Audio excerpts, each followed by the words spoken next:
ఆంధ్రప్రదేశ్లో కూటమి ప్రభుత్వ పాలనపై తీవ్ర విమర్శలు వ్యక్తమవుతున్నాయి. అధికారంలోకి వచ్చిన 9 నెలల్లోనే పాలనలో అనేక లోపాలు కనిపిస్తున్నాయని, ముఖ్యంగా సంక్షేమ పథకాలను అమలు చేయడంలో విఫలమవుతోందని విశ్లేషకులు అంటున్నారు. తాజాగా గోదావరి యాసలో ఓ యువకుడు సోషల్ మీడియాలో సెటైర్లు వేస్తూ ఈ అసమర్థ పాలనను ఎండగట్టాడు. ఆంధ్రప్రదేశ్లో అంగన్వాడీ ఉద్యోగులను తొలగించడం పెద్ద దుమారం రేపింది. కేవలం 9 నెలలకే అంగన్వాడీలో నిరాశ్రయులై రోడ్డు మీదకి వచ్చేశారు.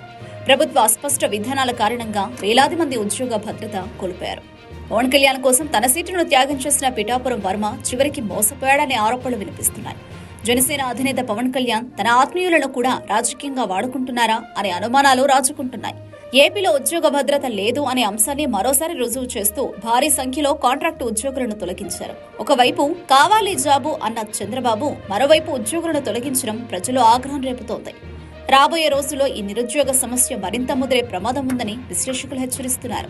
వారసత్వ రాజకీయాలను వ్యతిరేకిస్తున్నట్టు చెప్పిన పవన్ కళ్యాణ్ తన సోదరుడు నాగబాబుకు ఎమ్మెల్సీ పదవి కట్టబెట్టడం విమర్శలకు తావిచ్చింది. ఇది పవన్ నిజమైన స్టాండ్ ఏమిటనే సందేహాన్ని ప్రజల్లో పెంచుతోంది. చంద్రబాబు ప్రభుత్వం భారీగా అప్పులు చేస్తూనే సంక్షేమ పథకాలను పూర్తిగా అమలు చేయడంలో విఫలమవుతోంది. ఇదే కంటిన్యూ అయితే రాష్ట్ర ఆర్థిక వ్యవస్థపై తీవ్రమైన ప్రభావం పడే ప్రమాదం ఉంది. ప్రజలకు లబ్ధి లేకుండా కేవలం వాగ్దానాలతో పాలన సాగించేందుకు ప్రయత్నం చేస్తున్నారని విమర్శలు వెల్లువెత్తుతున్నాయి. ఏపీ ప్రజలను మోసం చేయడంలో చంద్రబాబు దిట్ట అని రాజకీయ విమర్శకులు అంటున్నారు. గతంలో ఇచ్చిన హామీలను నిలబెట్టుకోకుండా ఇప్పుడు మళ్లీ అదే వైఖరిని కొనసాగించడం ప్రజల్లో తీవ్ర నిరాశను కలిగిస్తోంది. ఆంధ్రప్రదేశ్ కూటమి ప్రభుత్వ పాలనపై నిరసనలు, వ్యతిరేకత పెరుగుతున్నాయి.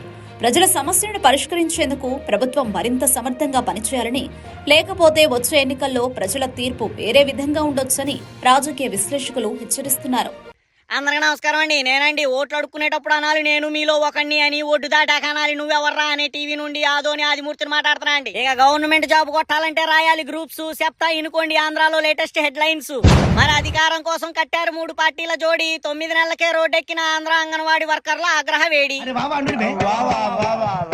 ఇక ఆనాడు పొత్తును గౌరవించి నువ్వు చెప్పావని తప్పుకున్నాడు అన్నయ్య వర్మ. ఆ విశ్వాసాన్ని మరిచి అలవాటు ప్రకారం మాట మార్చావు కదా బాబోరు, వదలదు నిన్ను కర్మ.